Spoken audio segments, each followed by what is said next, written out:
Hello guys, ये हमारी table है और ये हमारी टेबल पर register, fees slip, books, pen वगैरह सब रखे हुए हैं और ये बाहर जाने का रास्ता है हमारे सेंटर का।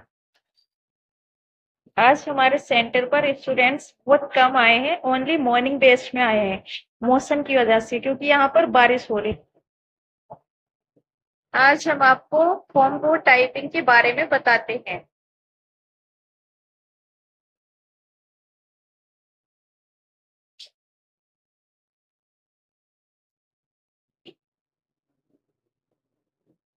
हम आपको विदाउट माउस टाइपिंग स्टार्ट करके बताते हैं। विंडो प्रेस करना है, विंडो के बाद टी वाई प्रेस करना है और एंटर कर देना है। एंटर के बाद ही हमारी टाइपिंग स्टार्ट हो चुकी है। अब हम फिर से यहाँ पर नेम लिखकर टाइप एंटर करते हैं और टाइपिंग स्टार्ट। ये चैप्टर हम बता चुके थे, अब हम इससे नेक्स्ट बताते हैं आपको।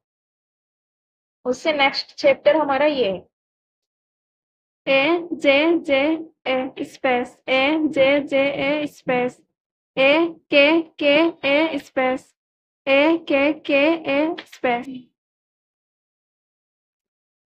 ए double A semicolon A semicolon A, J double A J double A J double S J J double S J space,